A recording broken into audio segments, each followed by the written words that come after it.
All right, good morning, everybody out there. Wall Street Jesus here with another Saturday sweep series.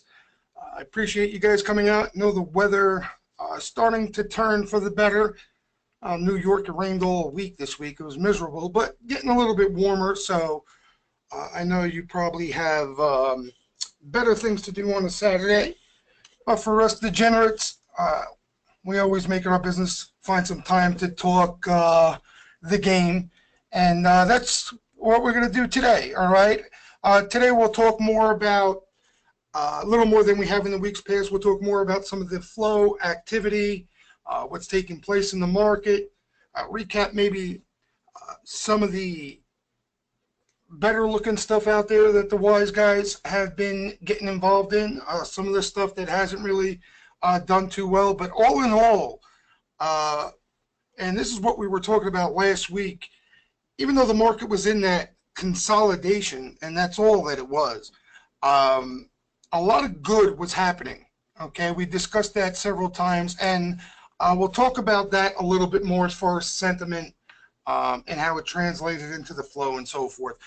Let me start off with a couple of things, get it out of the way. I'll touch on it before we end as well. First thing, everybody out there who has not at least joined the lounge, okay? It's free. It'll take you 2 seconds to get in there. Every morning you could hear our broadcast. I'm going to start participating more after market hours as well. But more importantly, you get this market updates page, which I post constantly in. A lot of the stuff you'll see on Twitter, just a lot more of it. Okay, both sentiment, charts, flow, and I found, this has been an efficient way for me as well to keep tabs on some of the action. You see a lot of flow, you forget a lot of solid flow and solid names, and this is a good way to go back and look at some of the stuff. So again, the way to get in here, go to wallstreetjesus.com. Okay, you click on market updates right here, and then in 2 seconds, you'll be able to sign up there and just, like I said, free, no obligation, no credit cards, no nothing like that.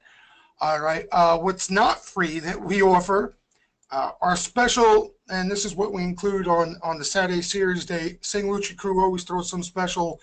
This is what we got today.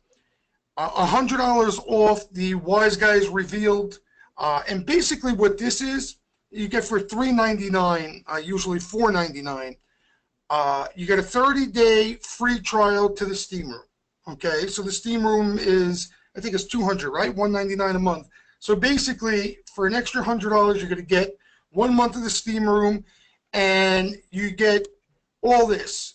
Okay, and Lucci put a lot of his stuff in here as well, which is really cool stuff. Okay, but basically breaking down the flow so you get a better understanding of it if you're not familiar with it. Sweep, what's my interpretation of a sweep? Why do I pay so much attention to it? Opening, closing orders, some of the terms that you see throw around and the meaning of it. What I focus on as far as flow, as opposed to some of the stuff you hear about on a daily basis out there. Just a lot of information, okay, and it's in video format, so you can continue to go back and look at it, and I'll help you get a better understanding of what we do in the steam room. Do you need this to benefit from the steam room? No, but this really will polish up and shorten that learning curve, I guess is the best way to put it. All right, so that's what we're doing here. $3.99. And you get a month free to the steam room so it's just an extra $100. All right, so now that we got that away, but like I said, the market updates and the lounge, you should all be in there. I should see you all in there hanging out. A lot of people in there talking pre-market, after-market about all the action. So especially if you're a degenerate out there, you should get involved. All right, so let's jump into the market a little bit here, and I'll leave enough room to take questions the last quarter of this webinar, as far as names or anything you have in regards to action and stuff like that. Let me minus this out so we can see. Okay, so last time, for the last couple of weeks we spoke, we were in this consolidation, right? We can't label it a correction per se because it's been nothing, just a lot of noise and sideways with a little downward slope to it, but consolidation. We spoke about how the playbook was, you look to buy weakness and then take some risk off into strength. Okay, look to buy weakness when there's flow and sentiment lining up, and look to sell into strength. Okay, and you can see here something obviously changed. And a lot of times it's an event. Okay, there's some catalyst and it's an event. It could be the Fed, could be, anything that it's a concern amongst traders and investors that usually breaks you out of consolidation like this. But what we saw was a lot of nerves, okay, around the French election, similar but on a smaller scale to what we saw during our election, right before our election. And what a coincidence, right? How ironic that the French election turns out the opposite of what investors and traders were concerned about. So you get this snapback, okay?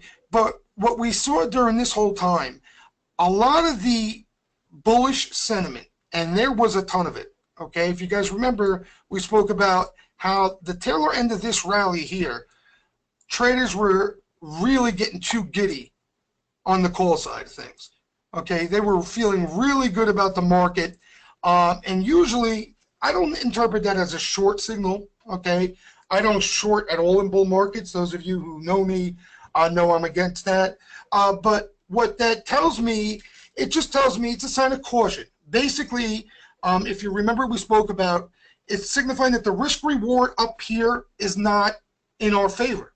If everybody's bullish, that means everybody already owns and is invested, already owns stock.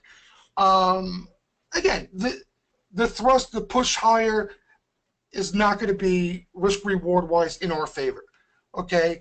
And what happened was the market continued to grind higher in the face of all that bullish extreme sentiment. But eventually what happens is you either get a drawdown or some consolidation that usually wipes out all those gains, okay? And that's exactly what we saw, pretty close to it. We got this drawdown here, which was a slow methodical grind, but pretty much wiped out this whole last part of this rally, okay? Now, during this consolidation, interestingly enough, even though it wasn't that vicious of a pullback, all that extreme bullish sentiment got wiped out, totally wiped out, okay? What I mean by that is all the bullish feelings that traders were feeling throughout this rally here, how quickly it just gets washed away. That all of a sudden traders are skeptical about the market. Some nerves come into the equation. French election, government shutdown, any North Korea, anything they can find to worry about, anything the bears can get all lathered up in, they're going to find. Okay, and that's what went on in this consolidation, as opposed to in this rally where all that gets ignored. And sometimes they may be even more to worry about, but it gets ignored when everybody's in that all bull mode. You know what I mean? So that's the one big positive that came out of this consolidation, okay? And could be a really decent setup for us from this point even though this has been a pretty strong rally here. We are, as far as intermediate term sentiment, longer term sentiment, we are in a lot better shape than we were a couple months ago. Okay, so now the playbook changes a bit, but still in my eyes not much because of this rally. I still think, and what we were talking about in the steam room, especially once we get out of earnings season where the flow will come in a lot cleaner and we could see where the smart money is focusing on, what groups they may be focusing on. Right now in this rally, seems like they're just buying everything. They're buying FANG, they're buying high tech, they bought some biotech, they're buying cruise lines. We'll go over some of those names, but they're buying a little bit of everything. I think once we get done with earnings, That's going to change. We're going to see them start to focus on specific groups. Yeah, there's a possibility it may not. The rally could still be broad, but I think they're going to get aggressive in specific groups. Maybe the financials, while they let some of the FANG and technology names breathe a bit because they're overextended. Maybe biotech is a focal point for the next couple of months. Biotech's been a hot group. There's been some nice action. Like I said, we'll go over a couple names there too. So again, there's no reason to predict it or try to predict it, but post-earnings flow is the total opposite of earnings flow. Earnings flow you take with a grain of salt because there's a high probability of hedging going on, okay? Post-earnings flow is the total opposite. When you see them come in after a company reports numbers, that's usually a good sign of where they may be rotating sector-wise. Okay, so that's what I'm on lookout now. As a matter of fact, the banks caught some decent post-earnings action, okay, and could be initial signs that it may be a group they're coming in to buy. And we'll talk about that too. So a lot of things to talk about. So even though the playbook changes a bit because we're kind of out of this consolidation off this rally, we still in the same room, we're focusing on buying weakness. So same thing, we're looking for names to be down on a down day or consolidating, and we're looking for activity to come in. You don't want to chase the gap up 3 straight day move. Okay, you may get away with it from time to time, you probably will get away with it, but you're never going to find any consistency there, and it develops a horrible habit. You want to look, even when the market's strong, you want to look and focus on buying weakness. Okay, you see a name like, let's say again, I don't know, Microsoft. Okay, it's up $2 that day, and everybody's bullish. Everybody wants to own it. You even see, wise guy call buying in it. That's fine. There's no reason to buy it up $2. Let it come in. Let it consolidate for a couple days. If it runs another $2 from there, you spin on it. There's a ton of action out there. You don't have to worry about missing an opportunity in one name. If the market's going to stay strong, there's going to be several ideas out there, a plethora of action. All right, but you don't want to get in the habit of buying the gaps and buying names up big when everybody's all juiced up on the call side. You're getting robbed premium if you're an options player. You're getting robbed on the premium side, on the implied vol side. So there's no good that comes out of it. All right, so that's our game plan right now. We're looking for solid flow in names on weakness, or waiting for names to pull back in a sense, and that's where we'll start looking for entries. As far as the overall market's concerned, similar thing. Okay, we got a little weakness Friday. This market consolidates here or comes in a little bit further, and we see them. We see the bears start to get a little giddy. That will be a spot to look for an entry. All right, and let's look at a couple of things here. For example, okay, the banks. Let's take Bank of America. Caught some nice action. All right, so Bank of America. The banks were so hot, you guys know. Bank of America post-election caught flow. I can't even begin to tell you how much action Bank of America caught throughout this whole rally. Okay, then finally tops out. There's some negative news, Dodd-Frank, Trump not doing this, whatever the case. I try not to pay too much attention to that. But we see a little bit of a pull, some consolidation. But what we saw, similar to the overall market off its recent consolidation, all the bulls, all the traders, all the investors who wanted to own banks wanted nothing to do with them anymore. Just like that. Okay? You look at XLF, sentiment in XLF, put the calls in the banks, whatever the case may be, extreme bullish. And for good reason. The rallies were powerful. All of a sudden, one little pull, and nobody wants it anymore. And it's funny how you hear a lot of traders say, oh, all I want is a pullback. You know, all I'm looking for is a pullback, and I get in. And then they get the pullback, and they don't want it. And you know, that's just the emotion of the game. But that's exactly what we saw in a lot of these financials. Okay, so we get this pullback. They go into earnings. Bank of America, as far as I heard, the earnings were spectacular. Still, Street had no interest in the banks. They were still selling off. Remember, they gapped up higher. Bank of America, pre-market, aftermarket, and ended up red for the day. Then we see wise guys come in and start aggressively sweeping call side. Okay? And that basically was over here. Okay, so now this is the ideal situation for a trade. Okay, you don't want to buy the banks into earnings, right? You want to avoid that risk totally. So you wait for post earnings. There's hardly any reaction. The sentiment's washed out, and then you get some aggressive call sweepers coming in, buying that weakness. That's the signal that I'm looking for in relation to flow and sentiment. That's the ideal signal. Okay, so what that means is if you were looking for an entry on the banks, that is the place to do it. Not wait for a rally, not wait for the banks to start pushing higher significantly and everybody get bullish on them before you buy. If you were looking for an entry on the banks, that was the spot. All right, and I remember, I think it was Bank of America, Morgan Stanley, JP Morgan, Wells Fargo, little Citigroup. They bought a little FAS. They bought across the board. Now here's another thing, okay? This is what we were talking about in a couple of the webinars in the weeks prior. So many traders forget what their job is, to trade, okay?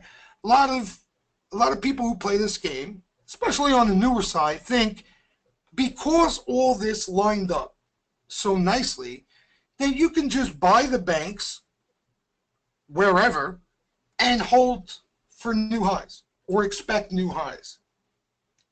Okay, that's not what the flow and the sentiment was telling us. Okay, what the flow and sentiment signaled to us was that sentiment was getting a little too bearish, which usually is a positive thing, right, from a contrarian point of view. And the smart money was doing the opposite of what public sentiment was showing us. So there should be that snapback rally. There should be that squeeze, per se. Okay, now if your game plan is you want to use that information, the flow sentiment, for an entry, and you're looking to tuck this away for 6 to 9 months and expect a bigger return, then that's according to your game plan. And that's fine. That's totally fine. I'm not trying to say that's not fine. But what flow and sentiment told us was you look for an entry around these levels and you look for that squeeze. Okay? And that's what we got. Okay, so the reason I'm bringing this up is, you know, a lot of people interpret the flow and the sentiment and a lot of times lose money off these signals because they think it's something bigger than it actually is. You know, they think just because there's call buying coming into the banks that even though, you know, this thing has rallied nicely from that entry, that they could just buy it up here because there's call buying in the banks. And that's, you know, that's foolish. I mean, think of that logically. All right, so that was the trade there. Now, what we're doing now is the banks are setting up perfectly again. You can see we had a nice rally, right? Got a little ahead of itself. I mean, 3 gap up days in a row. Now coming in as it should. If we start to see bull sweepers get aggressive on the call side again, that will offer another opportunity. Okay, makes sense? So, in other words, there's a couple things to take away from this. If you're a trader, okay, and you use this as an entry, you should take some risk off into the strength, especially if you're playing any front month stuff. No doubt about it. That's not even a question. like I said, if you went further out, you went 6-9 months out, and you're looking for something bigger according to what you see, in addition to the flow and sentiment, that's fine, because you're looking at something else. I'm saying off the flow and sentiment, you look to get in at this entry and take off risk into strength here. Now, if you miss this, let's say, you didn't pull the trigger. You didn't think banks, even though the flow and sentiment was there, you just were reluctant to get involved. You just didn't want to believe it, okay? You missed this, and you did the proper thing. You didn't chase. You're waiting for a pullback. This is what you were waiting for now. Okay? So that's what we kind of try to stress in the room on an ongoing basis. Now, you just can't look at these flow alerts and throw darts at any point in time and expect to make money consistently. There's going to be the initial buying is going to heat up here. Okay? Then you're going to get this. Let's say you get this up day. There's going to be a little more Bank of America call buy. You're going to get this up day. You're going to see a little more Bank of America call buy. You get this day, most likely there's going to be call flow again that day. But you can't take that and these 2 days in particular as signals to buy. The initial action was here. Okay, and that's what we try to stress. And like I said, if you missed this or you took profit into this and you're looking to re-enter, this is what you were waiting for. Now, if you're trading just off flow, you want to see wise guy activity heat up again here. Okay? But if you like the banks and you just missed this rally off this action and we're waiting for a pullback, again, that's on your end. Right? That's on your end. You missed it. You were waiting for a pullback. You don't need to wait for flow. You wanted to see the flow come in at the bottom here. But if you're trading solely off flow, like me in particular, I'm looking for sweepers to come in and buy this weakness. Because what that signifies to me is that all this buying here, okay, was more than just a trade. They're going to support these banks now. These banks are in play. And that's where you kind of see these lower highs, grind higher type thing. It was a little out of control, but kind of what we were seeing late last year, earlier this year. It was just more acceleration to the upside. All right, but that's what I'm looking for in the banks. So the reason I'm talking about the banks, it's because right now, well, as opposed to Thursday, there were a lot of earnings that came out, so that helps. That was the only sector as a whole, basically, the major banks that reported numbers. Everything else is we're still in the heart of earnings season. So we can't make the same assumption about tech or the semis. Some names may have reported, but you still got a shitload of names, excuse my French, coming. All right? So that's the post-earnings thing. Like, now I want to just segue quickly into pre-earnings action, because a lot of people get confused about this in regards to pre-earnings flow.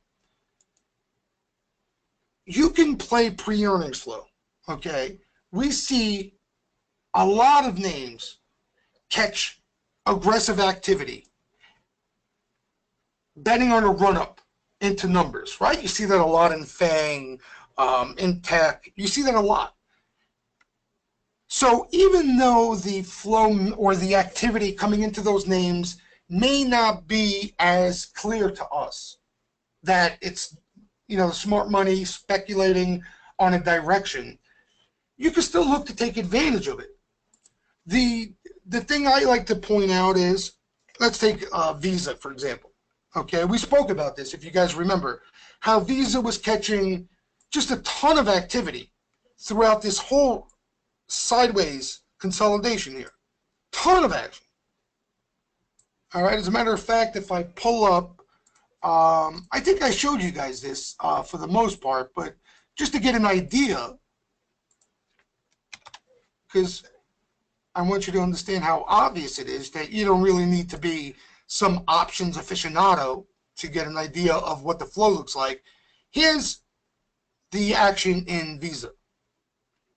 Okay? So you could see a lot of green up until 421, and that was right after earnings. Looks to be some protection there. Okay, but prior to that, all green throughout this whole consolidation. So the problem was, though, that you had Visa reporting. And the question was, can you see any type of move prior to earnings so you don't have to take that risk? Because I don't think, if you're looking to find consistency in this game, like if you're serious about this game, my opinion, you can't play earnings. You can't. The only way you can make a play on earnings is this, what I'm about to show you. Visa catches activity here, and it's really, really aggressive activity. Like jaw-dropping activity, it really was. You look to find an entry, preferably on a down day, okay? And why do I mention a down day rather than an up day?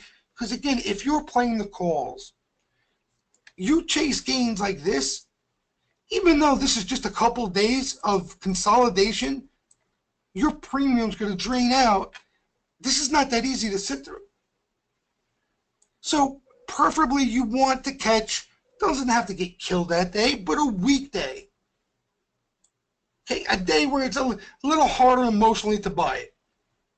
So you're not getting robbed on the premium end. You're not buying when all the riffraff and retail out there is looking to buy. All right, and then you look to play the run-up pre-earnings. Now, I don't even care what Visa did after earnings because, that you have to take on the risk of earnings, and I don't think anybody should have done that anyway. But the reason why Visa was a solid trade, you could have bought into this consolidation off that aggressive action.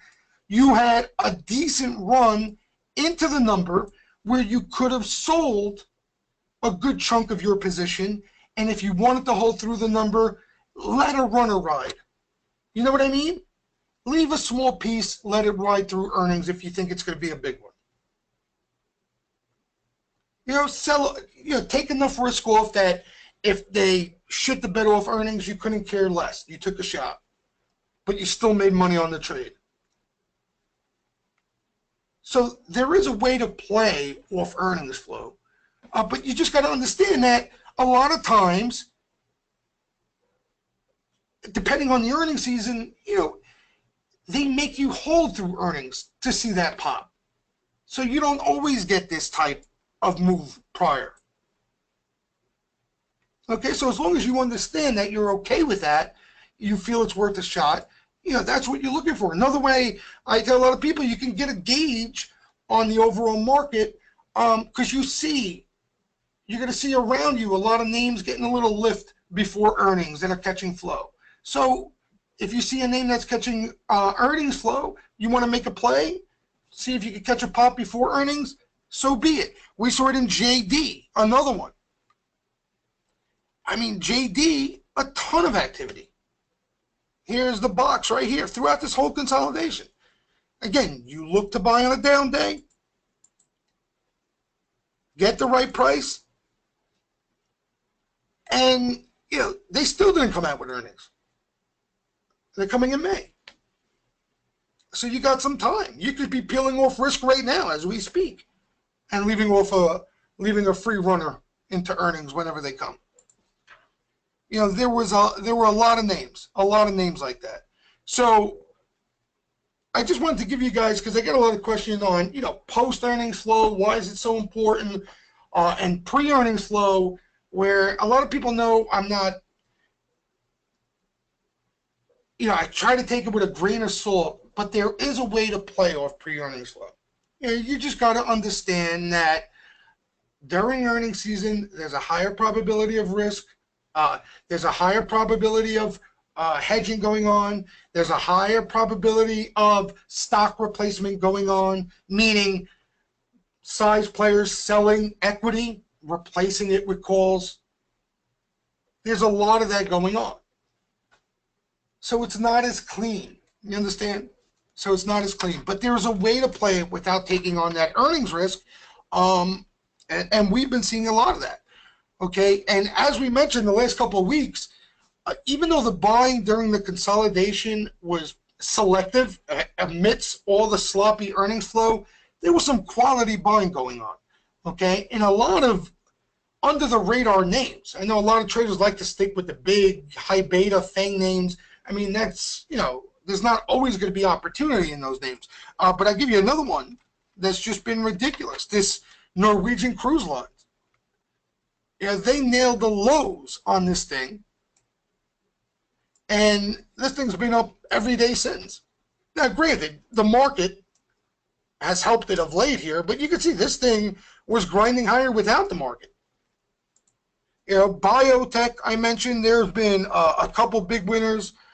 I'm not a big fan of biotech. That you should definitely play the options and not the equity, if you ask me, because those are landmines and time bombs.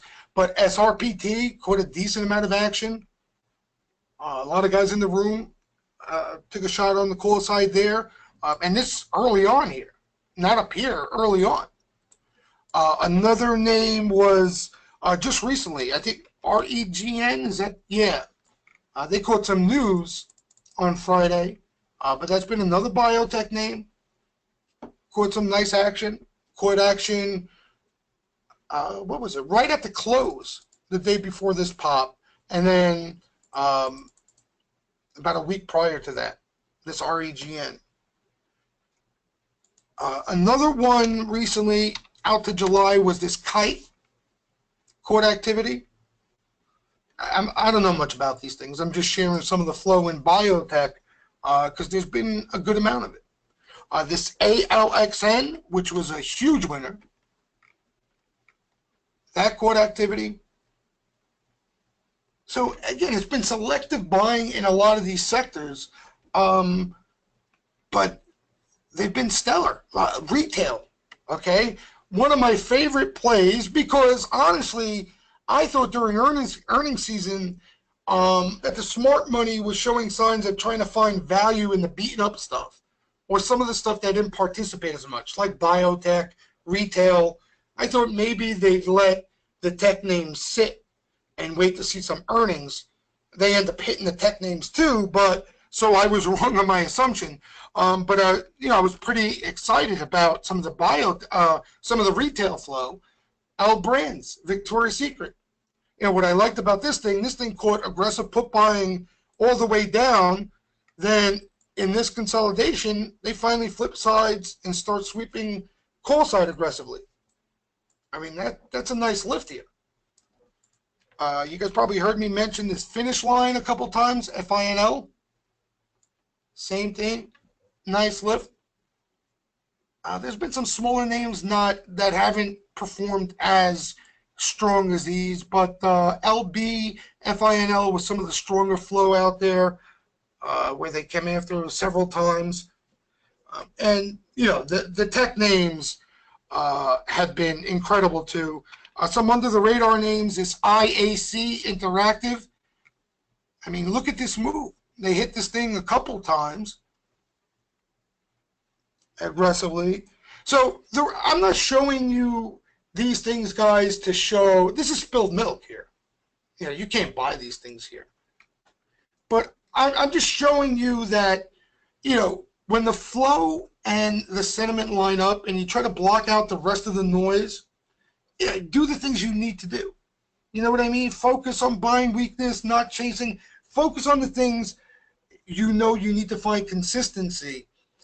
If you block out all the noise, you can make money regardless of what's going on around you. Regardless of the French elections, North Korea, this and that, even earnings, which I complain about so much because it does get in the way. There's still a way to navigate around that. Okay, and you don't have to catch this whole move. I'm not showing you this trying to show off, because I'm the last person to catch a whole move. I got a quick trigger finger. But, it allows you the opportunity of, buying weakness, selling strength, and you can revisit this thing on any weakness or pullback if you so choose. Again, up to you. Recently, let me get, because I know some of you guys are, that's what you guys care about, some of the high beta names. Tesla has been an incredible performer. Originally, we saw initial activity down here. There was a deep in the money call sweeper, which had Sharpie written all over it. Then, make a long story short, there was a 13F filing. Somebody important took a stake in the company, and the flow has been strong since. Now, it's been quiet up here up until Friday morning, where we saw some sweeper activity. Some way out of the money September calls, and some smaller front month stuff. Now, Tesla has earnings, right? But the same way, like, for example, Friday, there were traders who took the September call buying, call sweeper activity, and some of the action we saw Friday morning as an indicator to buy, because they were eyeing the name, and looking for that move like I just showed you in the Visa, JD, and a whole lot of them, where maybe they can get a tradable move pre-earnings, sell a chunk of it, and leave some and maybe hold through earnings. And this thing actually had a solid move off just Friday, off the float. So that's the most recent up-to-date activity in Tesla. Amazon caught activity pre-earnings actually over here. Caught some really nice call sweeper activity over here. It caught earnings, it captured earnings. You had a little lift, and then obviously, post earnings had the big pop. Google, there were some hefty bets there. Let me show you guys Google. You can see here at Google, July 950s, 2.2 million. July 950s, another 740,000. So this was on 427, right before. That was pre-earnings the day before.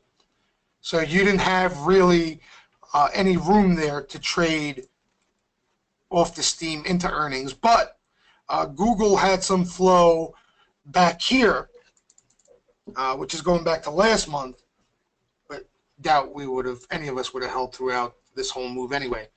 But what else? Facebook, they're all catching action. They're all catching action. I can't even get excited about these names anymore. I'm not going to lie to you. I can't get excited about these names anymore. I mean, people are buying Facebook calls. Like, what's that tell me? What's that tell me? I think the whole world is buying Facebook calls right now. Yeah, so the action in the high beta names, to me, Apple's been quiet of late, but Apple, I've never seen, you can see the box back here, the call activity in Apple earlier this year was jaw-dropping. Jaw-dropping. Absolutely jaw-dropping. The size, the aggressiveness, just everything about the flow in Apple was just incredible. Like going back earlier in the year. Hold on, let me see if I could you get a kick out of this. This is March, so let's go here. From late February here. Like, and you look at some of these bets, $4 million, $500,000 sweep, $1 million block, $400,000 sweep, relentless. Like, this is February here. So, people ask me about the flow in Apple now, and it's just, I can't get excited about it. So here you can see here. Right here is where things really started to turn. January 6th, January 9th, January 12th. This is all Jan,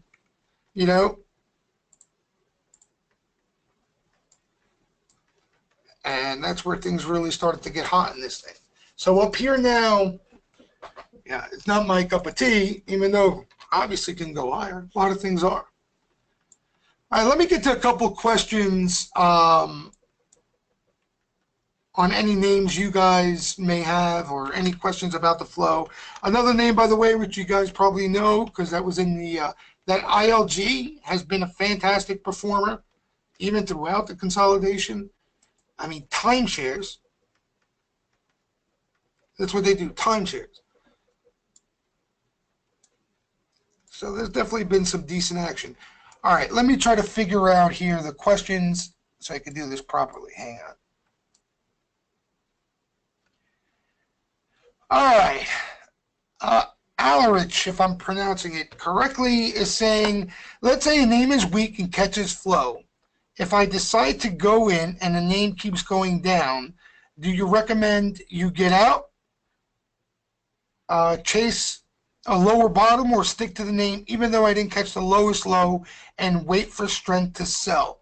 That's a good question, Alarich, and I think I understand what he's trying to say and what he's trying to ask. Here, there's a difference between buying weakness and buying heavy blood, let's say. All right, what I mean by that, if you're looking to catch a fallen knife, all right, let's just say even, I'm looking at the retail because there's been so many of them, L brands, and you see heavy selling, or you see a stock down for that day and there's some call activity in. That's a little different than your normal state of the line pullback. Okay? There's heavy selling there. If you're going to make a play on that, you have to understand that even the call activity, it may be early. I'll give you a perfect example, Alarich. Perfect. Here's a perfect example that will answer your question. Okay? Netflix. Netflix had some negative news recently, right? Had 2 days of, I would say, more than usual selling.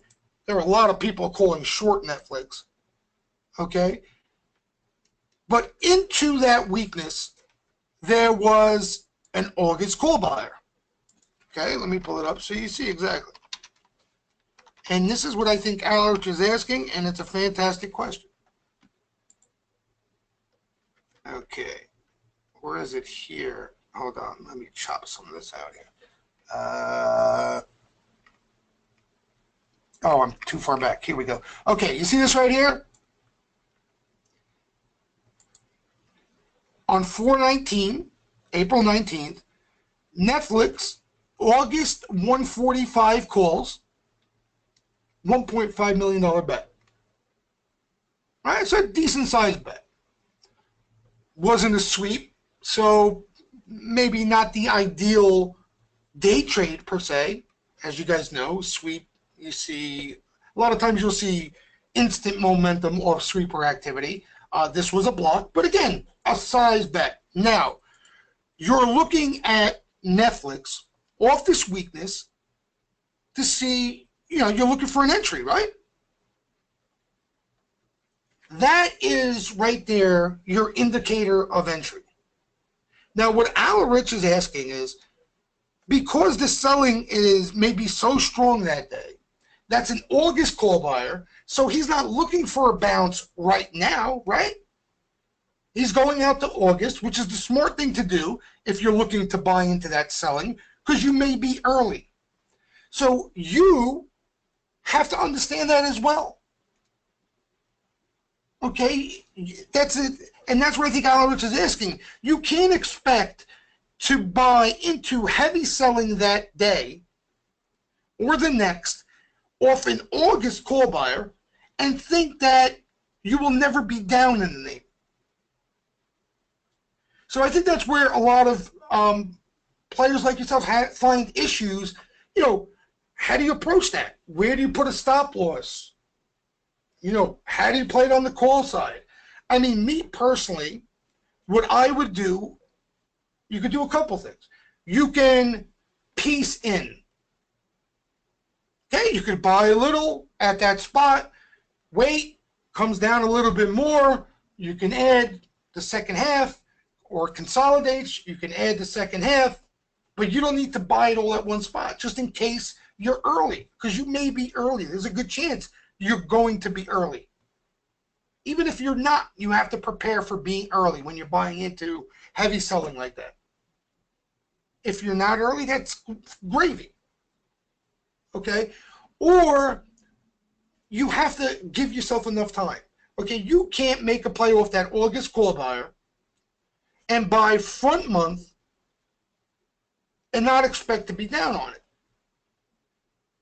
So it all goes to Alice just knowing, again, ahead of time, before you put on the trade, of what you're looking to do. So that was a perfect example, and the reason I bring that up, because he was early. He was early. You can see he bought it when the stock was 142, and the stock came down to 140. You understand? That same day. But you don't need to nail the exact bottom, Alowich, to make money in this market. You got to understand that, okay? And especially with a $142 stock, like a buck or two is peanuts, especially if the name's volatile at the time. You're getting lucky if you within 50 cents to $1 on a name like this when it's volatile like that. So you got to have some room. You got to have a plan, and say, all right, listen, I'm going to buy it. I know I'm early. Maybe stay smaller size, so just in case it comes down, I can stay looser on my stop loss. Or I'm going to wait. I'm going to wait till tomorrow. You understand? Wait till tomorrow. It's an August buyer. I don't have to rush. Let me see tomorrow. Maybe it finds a bottom. I'll look for an entry there. So there's a lot of ways, different ways you can play it, and it's whatever way you feel comfortable. But it's what it comes down to. You may not have the account size to piece in, or you may not have the patience to wait. It all depends on you. But I think more importantly, the point you bring up is knowing and being prepared ahead of time for that happening. And that's exactly what was the case there. He got in early that day, meaning he got in early. There was further weakness that day. Then bounced at the end of the day, and then never saw that thing ever again. So that's a good question, Elleridge, because I think that's exactly what you were asking there. And a lot of people have trouble with that. All right, George Donaldson's asking, any flow in Yelp AAOI? Yelp had some flow. Actually had some flow on both sides, but primarily the call side in Yelp. They do have earnings, though. So same type of thing where if you were to play it off call activity, you have to play it for the run into earnings. As far as earnings, I really don't know what to tell you. Here's the flow in Yelp. If I remember correctly, was a little mixed, but mostly on the call side. Let's see. Yelp, the last bet was August. 38 calls, $500,000 block there. You can see there was some put buying here. Pretty mixed. And there was call buying prior to that. So the last bet was August, 38 calls. The stock was 34.26. That was recently here. 34.26, yeah. So I think right here that was. But nothing too crazy. Pretty mixed flow. Dwayne, where are you, Dwayne? Did the energy and oil service bulls already go on the summer vacation? I don't know. I tell you, oil, and I know a lot of people don't like trading oil. I understand totally why. I don't know. I've had success trading the energy names in the past when the action has been aggressive enough. When I try to force the issue and say, oh, maybe they're going to come, maybe they're starting to come after energy, usually that's when it gets me in trouble. But when it's pretty obvious that they're hammering the energy group as a whole, usually they have success, but they really haven't. Like, for example, we saw Halliburton caught pretty heavy call action pre-earnings, okay? And there wasn't much of anything else. Like, there was a day, in other words, in simple English, there was a day of call activity and energy, and then it vanished. And then we don't see it again.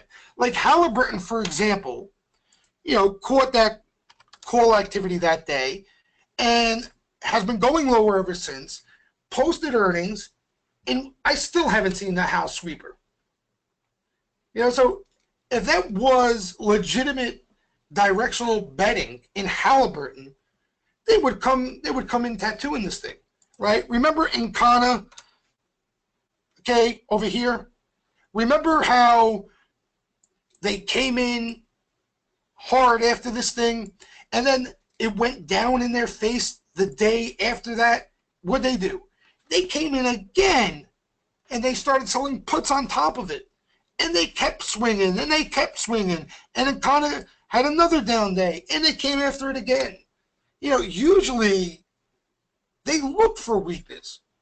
So when you see a company like a Hal catch flow pre-earnings, and then not a trace of it after that, they were probably just replacing equity, most likely, in my opinion. It happens a lot. It happens a lot. But yeah, energy, we saw some buying in XLE, but nothing major. Like I said, you really want to see Encana type flow in energy for you to get bullish. Because you know what it is, Dwayne? You got to worry about the actual commodity. It's like gold, and the gold miners. They're going to move as a pack. They're going to move as a group. And if oil's getting hammered and the other oil services are getting hammered, there's no shot in hell Hal's going to go up on its own. Is it possible? Maybe. But more than likely, it's going to get hammered with it. So, but yeah, I think they did. They went on vacation because they really don't want to get involved. Yeah, it was Halliburton and Schlumberger. That's what it was. Let me see. Schlumberger, it was one day, though. But that probably were, my key got stuck. Those were the losers, without a doubt, of recent in energy. Schlumberger, that's not it. This is it right here. So see, here's what I'm talking about. Schlumberger catches a block, 1.5 million on 4/6. All right, on April 6th. Let me move this out of the way a second. Just so you guys could get an idea of what I mean by this. All right, so here is where Schlumberger catches a block. Okay? Stock has a little pop here. It was actually tradable. I'm not making excuses, but for me anyway, because I never catch the big moves anyhow. But, you buy here, whatever. Let's say nothing. Let's say you don't take that quick profit.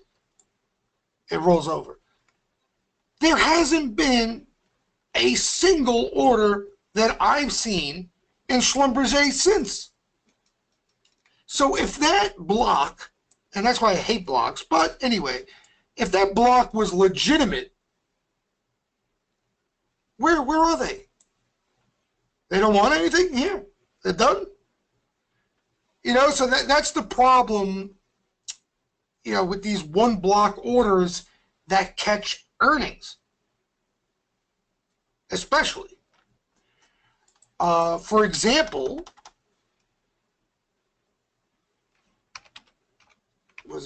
I just giving you example. Oh, IAC. I'm just giving you the example in different types of flow. Okay, IAC catches a sweep on 5/17. I mean on May. The May 75 calls on 3/30, March 30th. Big bet, right? And it's a sweeper, almost 450 grand. That's on 3/30. Watch this. So you get an idea of what I mean by that. 330. Okay, right here. See this right here? Okay, what does the stock do after that? Down one day. Not even much. One day, it's off a little bit. What happens? They come in and swing up even harder. They sweep up right there. You understand? They got a gift. They said, holy shit, this thing is down $1 today? Are you kidding me? So here you had a $450,000 sweeper come in. The next day it goes down. They swallowed it up for 3 times the amount of that. And then look, and then another $500,000 comes in and pays up. That's the difference in action, guys. You know, that's the difference in action. That's why, you know, again, you can't use an unusual options activity scan and make money off flow. Yeah, it's about the real buying, the aggressive buying. That's what you want to pay attention to in this stuff. That's what tells the whole story. We all have that degenerate emotion in us. You understand? If I was to tell you, Jim, listen, I know somebody that works at IAC, and he told me this thing is gone. All right? What are you going to do? You're not going to buy call spreads, right? You're not going to put on an iron condor straddle. You're going to sweep the shit out of it, call side. That's the most aggressive thing you can do, okay? And if that stock pulls back, you're not going to sit there and say, oh, look at this thing. It's down $1 today? What are they, nuts?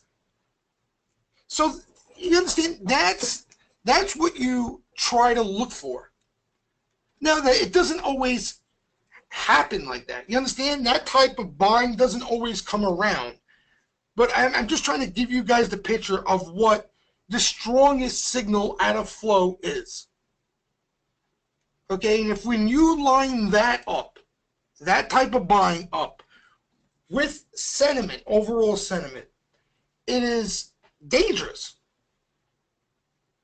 It's dangerous. It's a deadly combo.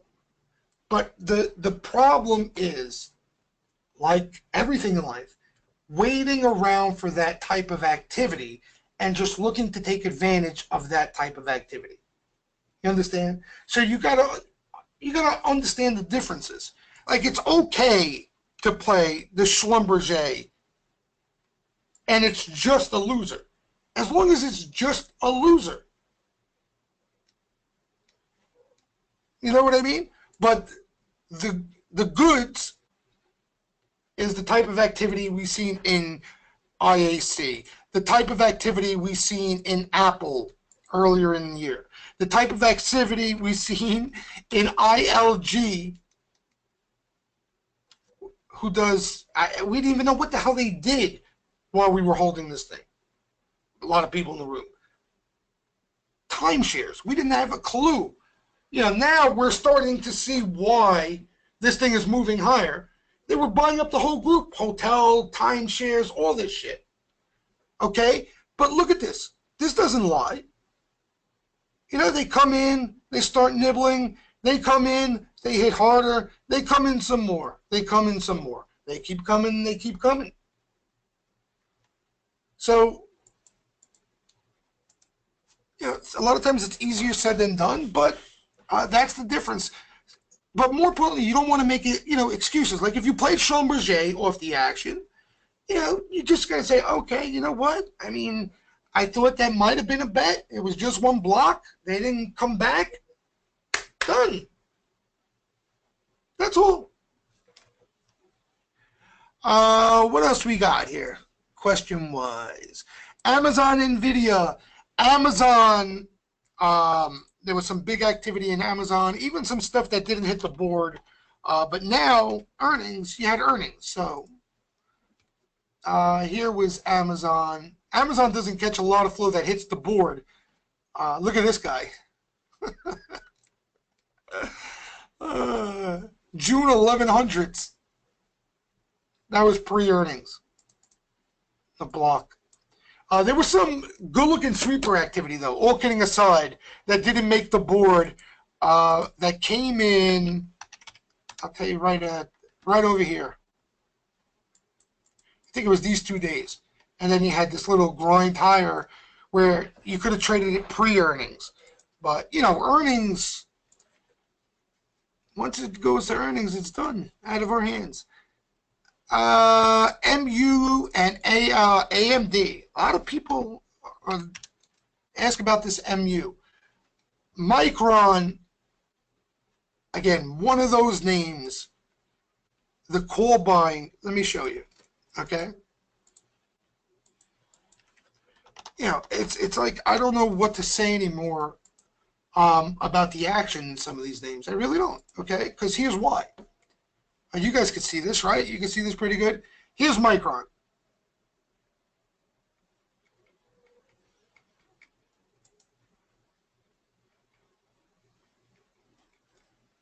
You catch my drift?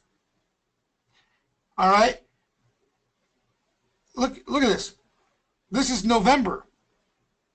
Micron, they've been annihilating call side in Micron for, it seems like, forever now.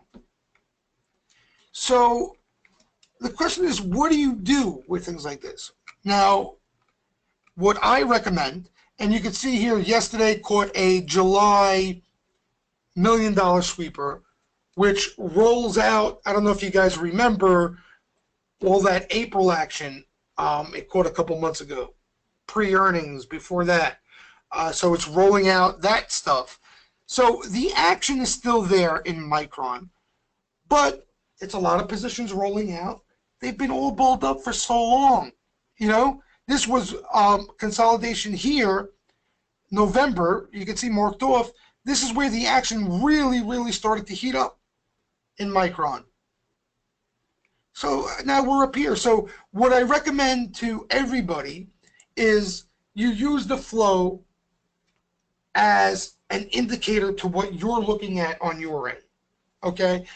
You like to set up in Micron or for pullback. All right? You're looking for an entry.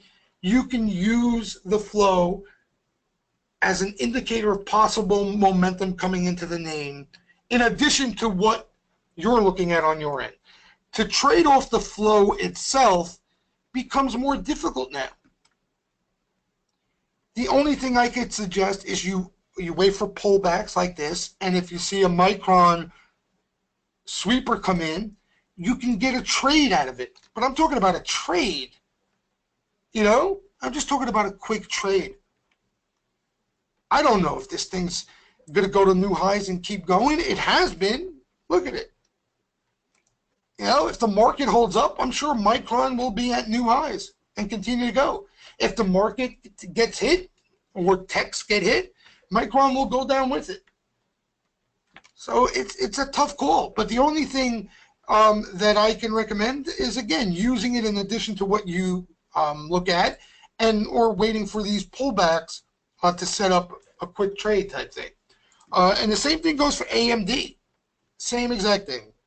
AMD has been catching flow even before Micron. I wouldn't put it in the Micron category because Micron's been some big sweepers there. But AMD has had a ton of action. You know, you look for some consolidation, right, which AMD's in. You look for a down day, and you pick and choose your spots. Now, again, you have earnings here, though, right? Micron's a little further out because they've just reported. AMD, you have earnings. So more than likely, you might have to hold through earnings to see what you want to see on Micron anyway. I mean, on AMD. But AMD's has had flow. Smaller, but has flow, bull flow all day long, every day. What else we got? INCY, yeah, has been an animal. Let me see, who did I miss here? Because I try to go in chronological order. But, let's see. AAOI, George, you asked me that? I did see something in AAOI. I'll get to that in a second. Hold on. Yeah, like X is a fallen knife. Good Good point, David. See, X, that's a falling knife right there. So, you got to understand, one call buyer in U.S. Steel into this, what does it really mean? You want to see U.S. Steel, you want to see the activity get really aggressive here. And even then, it could still be early because of the amount of selling that's taking place. So just understand the difference between a pullback and heavy selling. There's a big difference there. Normal pullbacks are a lot easier. When do you know when to sell after big put flow? I really don't pay attention to puts at all. I'll tell you how I pay attention to puts. I'm a day trader, right? So if intraday in the market's weak and the board is lit up with all put buy, okay? I'm not shorting, okay? I don't short bull markets. But what I'll do is, as soon as I see the flow start to turn, usually that's a great sign to start looking to get long. Okay, so I use that, and again, we could talk about that on another webinar, but that's one of the stuff. I use it for sentiment purposes more than anything else. Put action means nothing to me in bull markets. The smart money, the most bullish of smart money out there, will buy puts to protect. You understand? If a big guy goes out and buys Apple, Micron, Amazon, and AMD, all right, and is all bulled up, he thinks Dow 30,000 is coming. If he's smart money, he's going to buy SPY puts or some sort of put protection, especially when cheap, to protect those positions, just in case something blows up. So the put action, I rarely pay attention to it. Sometimes we see some aggressive put activity where they continuously come after a name, but there's more than enough call action where I don't really need to fool around with it. Brendan saying, when these sweeps come in before earnings, is it possible just to buy the move in IV and catch an increase in premiums due to Vega just because you bought a heavily traded contract? I don't pay attention to it too much, Brendan. You probably could. I haven't paid close enough attention to it. Honestly, it's just earnings has been something I've avoided for a long time now in my career. Never had success. Came to the conclusion it was a crapshoot no matter what anybody tells you. I can give you the number a company's going to announce, and you still can't get the direction of the reaction right. What the guidance is, what this says, what the teenage number of subscribers look like in Facebook. You know what I mean? So it's just so much of a crapshoot on top of, like you're pointing out, these implied vol moves already factored in.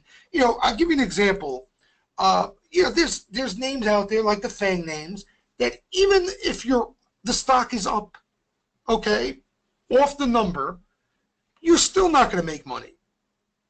So think about that for a second. Not only you have to be right, you have to catch a score to make money.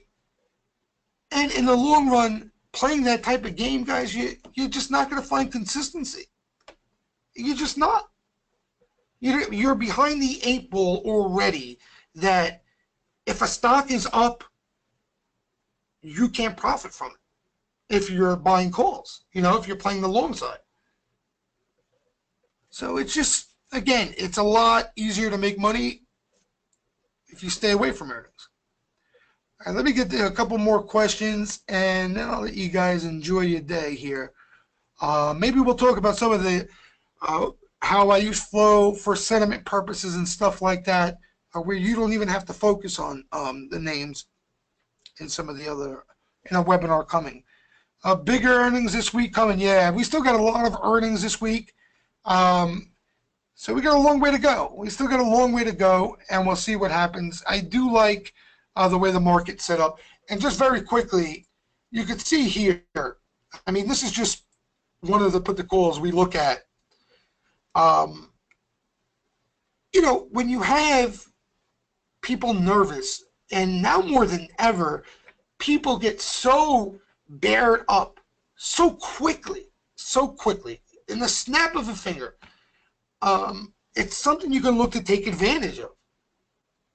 You know, so that's one of the things we focus on, because it's happened so much, is not only buying the right time on a chart per se, but also trying to align sentiment. Okay, this is not survey stuff. This is real speculative money in the option market.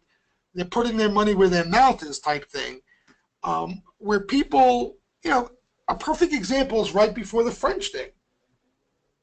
You know, those of you who are in the steam room know, you know, we had that odometer, which measures retail put buying, in the green. You know, it actually was twice before that French election. And then you get, you know, a big squeeze. It's not a coincidence that it happens like that. You know, so I think you got to look to take advantage of that. And we can, like I said, we can focus on that on another webinar, something that everybody can use.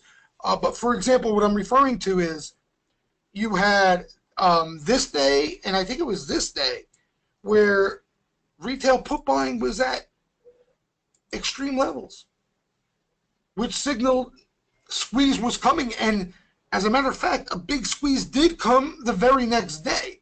Now, this was the even bigger one, but you had to take the risk into the French thing, obviously. But the very next day, there were 25-point squeezes. So we could talk a little bit about that going forward. Did I miss anybody's question? I'm so bad at finding all these questions, but yeah, Jim makes a good point. I look at put selling without a doubt. You know, when a player sells to open on the put side, that's as bullish as you're going to find. Now, you may not see the same immediate upside. You will sometimes see off call sweeper, because basically he's just saying if the stock goes any lower, he wants it. You know, depending on how aggressive he puts on that order, you may not see the same instant reaction, but it's extremely bullish. I definitely pay attention to that. All right, we're all good. Did I miss? I apologize if I missed. I'm so bad at lining up these questions in here. It should go in a specific order. But like I said, pop guys into the lounge. We could talk about things there throughout the summer. I'm going to be in there a lot. I want to post this link in, hold on, in here. This is the coupon code. Let me see. Can I do this? I don't even know if I could do this. Hold on. That's the coupon code for the Wise Guys Revealed. If you're interested, again, free month of the Steam Room. For just $100 more, you'll get all of the videos on all this stuff. Sentiment, order flow strategy, opening, closing, option sellers, like we just spoke about, put selling. If you're not familiar with this stuff, you'll find it interesting, and it will shorten the learning curve. Also, again, you go to wallstreetjesus.com. You can access any of this stuff. Strategy section, free. Market updates, free. So you can visit that. Also, for you guys who are on the move, we have private Twitter. For Steam Room members, once you're in the chat room, you get private Twitter for free, included in your subscription. So you get both. But we also we spun off private Twitter at a more affordable rate for somebody who may not be able to afford the trading room. It's a lot less information, no video, no audio throughout the day. It's just basically the flow. But if for somebody who can't afford it, or for somebody who has a trading strategy just looking for the flow itself, we spun this off now. It's for just $60 basically. It's at the bottom of the page, wallstreetjesus.com. Okay, but like I said, the room is where you get the whole ball of wax, and I'm on audio, video throughout the day, showing charts, showing activity and stuff, and talking about it. So that's where you get the biggest bang for your buck. All right, guys, I appreciate you hanging out on Saturday. Any questions, if I didn't get to you, you know where to find me. And again, maybe sentiment will touch on a coming webinar. We'll touch a little bit about sentiment, how we all can use it without even looking at the individual names in flow per se. All right, guys, thanks for coming out again. Have a super weekend. I'll see you guys during the week.